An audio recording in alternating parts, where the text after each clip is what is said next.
جب امام جو ہے وہ خطبہ ختم کر رہا ہو تو لوگ مسجد میں آ رہے ہوتے ہیں اور پھر بہت جلدی نکلنے کی ہوتی ہے. امام کے منبر پر بیٹھنے سے قبل مسجد میں آنے کا رجحان پیدا کرنا چاہیے.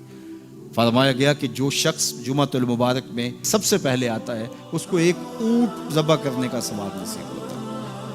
جو اس کے بعد آتا ہے اس کو ایک گائے ذبح کرنے کا، پھر ایک بکری، اور جب امام منبر پہ بیٹھ جاتا ہے پھر رفع الکلام کلمے اٹھا لی جاتی ہے. پھر اس کے بعد عام جو ثواب ہے وہی مرتب ہوتا ہے، وہ جو خاص ثواب ہے اولیت کا وہ پھر اٹھا لیا جاتا ہے.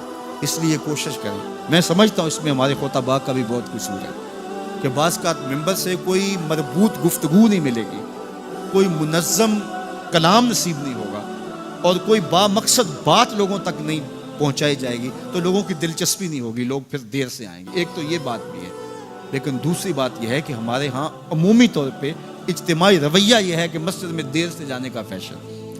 تو اس فیشن پہ نہ چلے، بلکہ امام اور خطیب کے منبر پر بیٹھنے سے قبل جتنا وقت گزرے گا آ کے بیٹھ کے تلاوت کرتے رہیں، ذکر و فکر میں مشغول رہیں. جتنی دیر آپ کو انتظار کرنا پڑے یہ آپ کے لیے خیر و برکت کا ذریعہ ہے. اور پھر آئیں اور پوری گفتگو سنیں اور اس گفتگو کا یقیناً نتیجہ آپ کی زندگی میں مرتب ہوگا. اور اگر آپ سمجھتے ہیں کہ میں بہت زیادہ مصروف ہوں اور کوئی آپ کو کام ہے تو شریعت نے آپ کو اجازت دی ہے کہ آپ لیٹ بھی آ سکتے ہیں.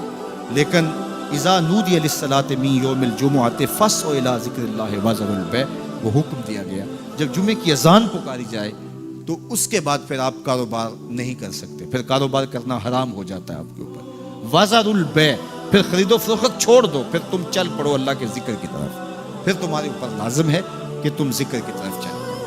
تو اس لیے اس سہولت سے ہمیں فائدہ حاصل کرنا چاہیے کہ اگر ہم خطبہ پہلا چھوڑتے ہیں اور دوسری اذان یہ اذان ہے جس کے بعد کاروبار کرنا حرام ہے، اذان ثانی ہے، یہ سہولت کے لیے پہلا وقت اجمیوں کے لیے ہے تاکہ جو ہے وہ اردو میں یا اپنی زبان میں اجمی زبان میں بھی کچھ کلام سن سکیں. تو اس لیے ہمیں یہ سہولت دی گئی ہے، وہ بہت ضروری کام ہو. تو دین سیکھنے کا یہ کتنا خوبصورت موقع ہے. ہر جمعے آپ کو کسی نہ کسی موضوع پہ ایک خطیب لیکچر دیتا ہے، بات سناتا ہے، اور ایک موضوع پر مختلف احادیث قرآنی آیات کو پڑھ کے مطالعہ کر کے نتیجہ نکال کے آدھے گھنٹے میں پونے گھنٹے میں آپ تک ایک پورا میسج ڈلیور کرتا ہے.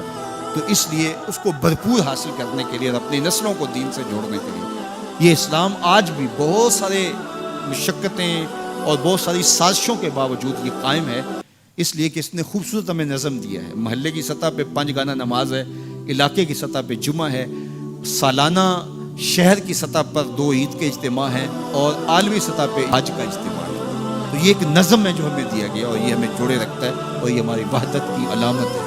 اللہ تعالی ہمیں 5 گانا نماز کی توفیق عطا فرمائے اور اہتمام کے ساتھ نماز جمعہ کی توفیق عطا. ایک حدیث میں آتا ہے جس نے 3 جمعے بغیر کسی عذر کے ترک کر دیا اس کے دل پر نفاق کی مہر لگا دی.